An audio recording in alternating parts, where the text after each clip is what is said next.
you, Braden. Welcome, everyone, to our STEM Wednesday session. If you haven't guessed yet from the emails you've received and the title screen that hopefully you're able to see from my shared screen, we're going to be talking today about the Labdisc.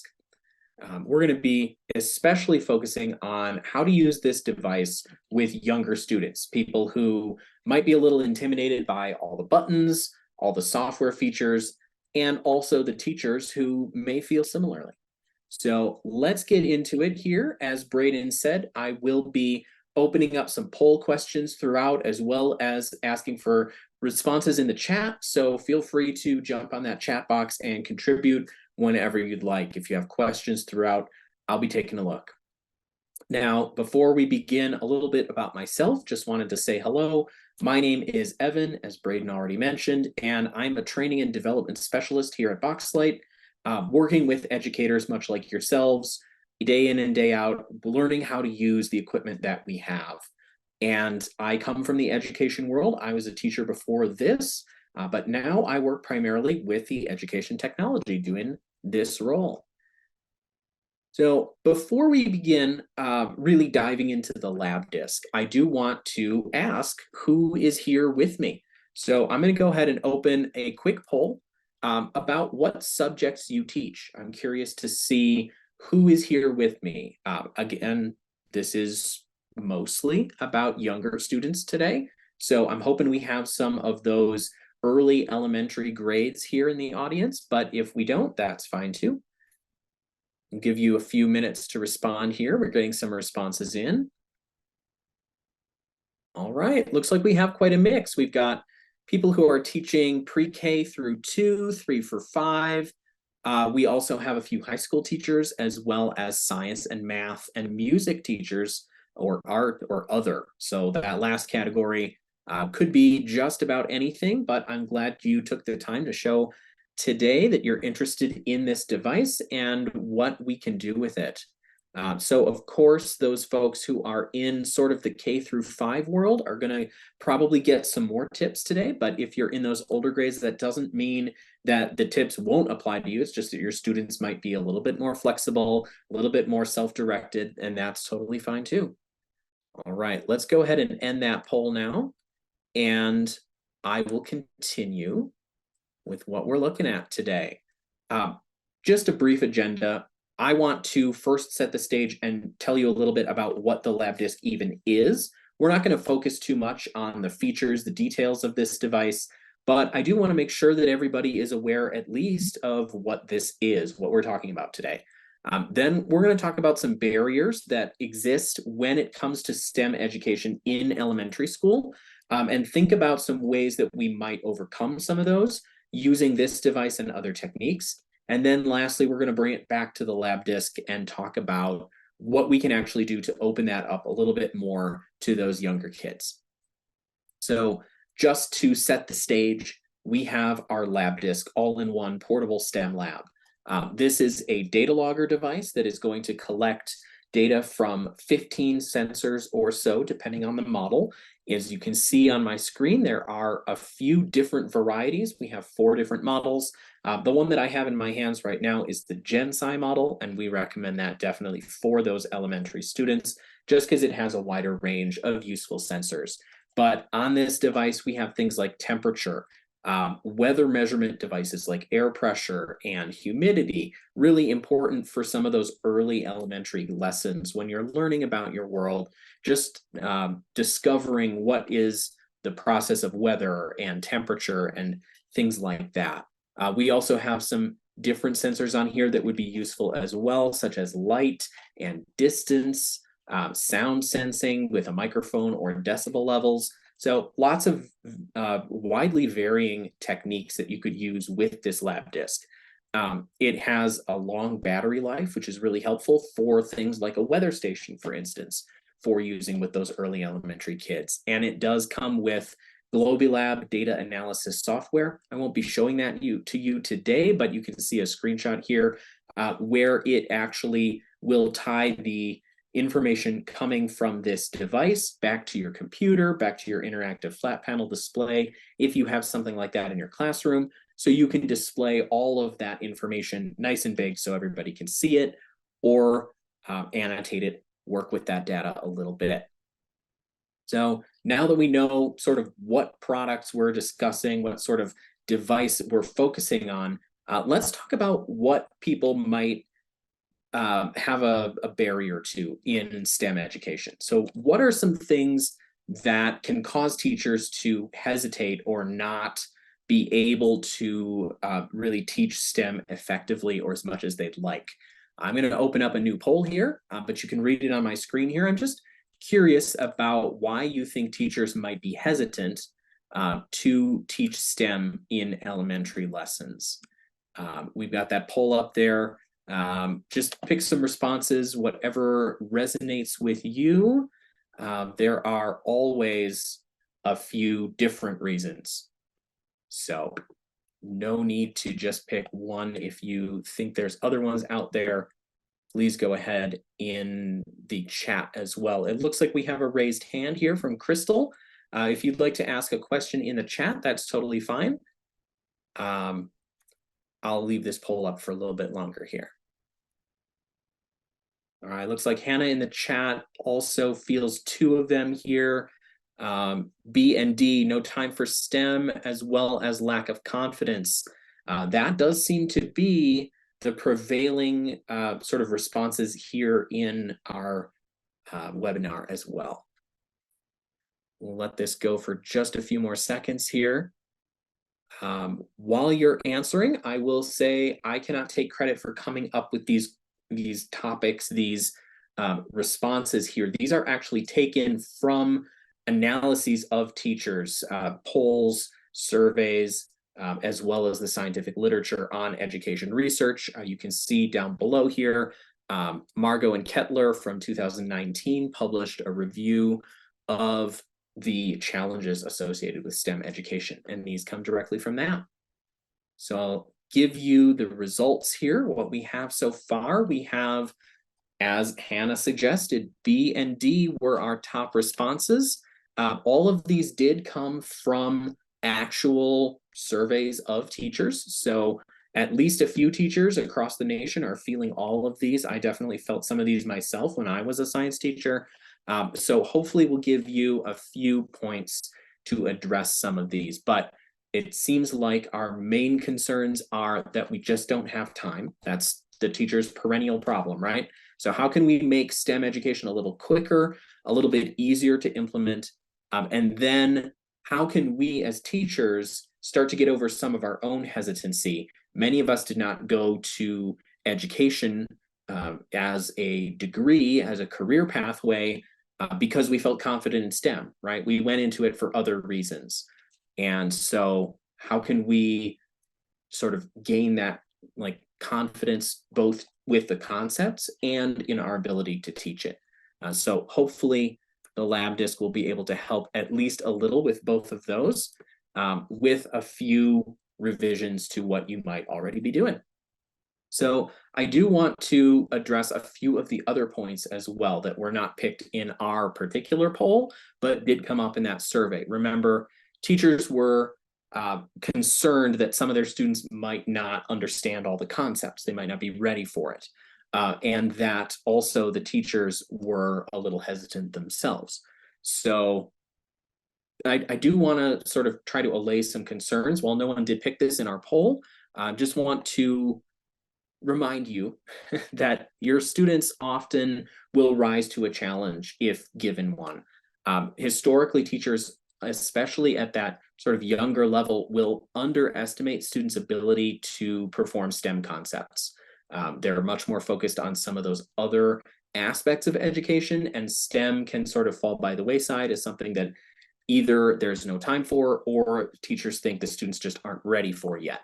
But this is an area where actually a lot of students feel very comfortable, especially if it's presented in more of an exploratory, curiosity-based way, that a lot of students really do respond to that. And they're used to sort of still trying to figure out their world, right? Especially those younger kids, kindergarten and in that area, they're really sort of still grappling with how to understand their world and put things in the proper order of operations and understanding processes and sort of the dynamics of how everything works.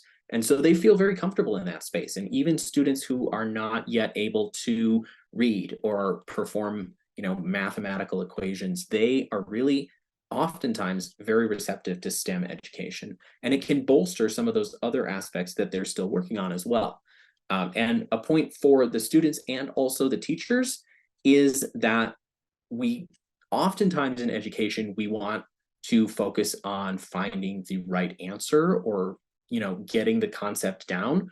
But failure and repetition and revision is actually a really important skill, not only for science, but for everything else in our life. And so if you give students a challenge or set something for your own class that maybe you don't feel totally ready for, it is okay for that to go poorly the first time, for the students to struggle with that concept, as long as you provide that opportunity to, approach it in a different way or try to revise things, because that is really what our hope is, right? That students leave our classrooms able to attack their own problems and solve their own issues in new ways. And so while that is definitely a component of things like the engineering design cycle, it's also really valuable for the rest of students' lives as, citizens and adults as they're learning.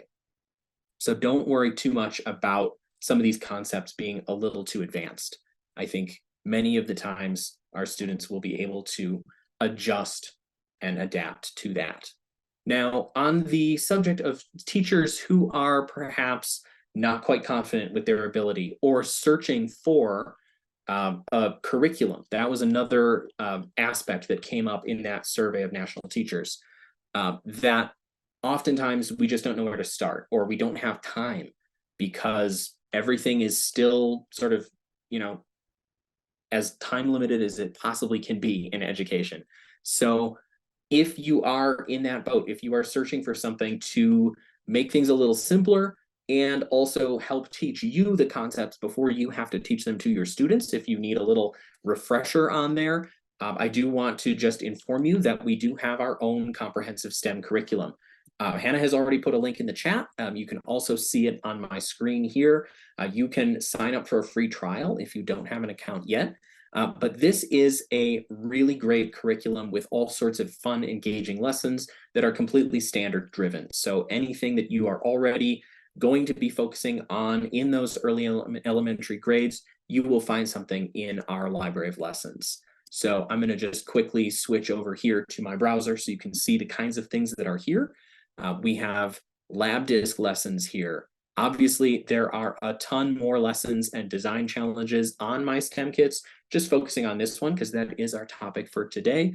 But you can see these early elementary lessons like weather, temperature, understanding light, day and night cycles, what plants need to survive, waveforms, and so on. I can keep scrolling here, but we're getting more into middle school and high school concepts at this point. So you can see there are a wide range of topics that use those built-in sensors. So let's talk about how that can be a little bit more approachable to our students. This device has a lot of buttons on the front. I just do a quick count here. I believe we have 10 buttons right on the front. That's a lot for a student who might just not be sure what to do with a device that doesn't really look like anything they're using on a daily basis. So I would encourage you to simplify this process for your students whenever you can. Set up that device in advance. Oftentimes, more advanced students would go through the process of setting up their own experiments and recording their own data. But especially for those younger students, you don't necessarily have to set up an experiment with time measurement or anything like that. You can just read the screen. And if your students are not able to read the screen, you can do relative quantities. You can turn this into a graph and they can do higher or lower. So you don't need to focus necessarily on collecting a lot of data when students can just see what that screen is showing them. And of course, stick to some of those more basic concepts like temperature. That is really important when it comes to those lower elementary grades. With this, you can choose your units. So pick a unit that is accessible to your student, whether that's temperature or something else. If they're not ready to move to the metric system because they're still sort of just figuring out the basics of measurement and that concept, then stick with customary measurements. This device will accommodate that as well. Similarly, if the students are reading this screen here, a great tip is also just to block out the numbers you don't want students to see. So if you are not yet ready to introduce the concept of decimal points, I know my son, for instance, is very confused by decimals still. Just block them off. You can cover it up with tape, just deal with whole numbers. That will also work. If you're looking for lessons that deal with just the Labdisc itself and not tying it to any other equipment, at least right away, we also have a few recommendations here on the screen, like shade structures, understanding temperature, or sunglasses. Those you can see, you just shine a light into the Labdisc, put some sunglasses in front of it. Students can bring in their favorite pair and understand how that affects the quantity of light that's passing through that glass. Now, as Hannah said in the chat, front of class demonstrations are really useful when it comes time to move from those numbers to the relative quantities. So you can use GlobiLab, which is the associated computer-based software, to show a visual representation of that data. It can be a line, as you see on the screen here, or you can make that show a bar graph, which could be even easier for some of those students to just understand which one is higher, which one is lower. Is it going up? Is it going down? That's really easy to show as a front of class demonstration because you can put that screen up either with a projector or an interactive flat panel display or whatever you might have in the front of your classroom to show this process in action. It can read this in real time, so you can show students what happens as you move that temperature probe from a hot glass of water to a cold glass of water and see how that responds immediately. It's very engaging because you get that real-time response. And it's also a lot easier for some students to understand because it's much more visual. So if you're interested in something like that, I might recommend looking at our What's the Weather Like Today lesson, where you bring in weather data from a little weather station. You could also try out Shake, Shake, Shake, which is one of our earthquake and sort of seismology lessons for elementary students, and Sound and Distance as well, understanding the relationship between waves and distance and how those quantities react together to form sound. So I do want to pose an audience question here before we leave, because I know one of the things that often trips up some of these elementary lessons is the fact that students just aren't ready to read yet. You know, you have to be able to read before you can do many other things in education. So I would just like to solicit some answers from the chat about what could you do to engage students in these lessons who can't yet read fluently? What might you be able to do for them? And what would you change about your instruction in order to address that? Jonathan suggests reading the numbers yourself off the Labdisc. Big number versus small number. Absolutely. Another thing you can do is try to use visual representations of some of these concepts. Have a vocabulary wall with pictures. So you can indicate to students, you know, here is what we're talking about today. Here are some concepts in a more visual way. A little vocab wall could help out as well. And going back once again to that GlobiLab software, rely on visual representations whenever you can to show a more graphical interface there. Hannah suggests also a lot of hypothesizing. Yeah, even if a student can't read fluently, they can definitely make predictions. So they can sort of lead the class or lead you through that lesson and address, you know, is this going to go higher? Is it going to go lower? What's going to happen when we change this? That can all be done verbally, and it is really accessible to a lot of students. Like I said, they're naturally curious about this stuff.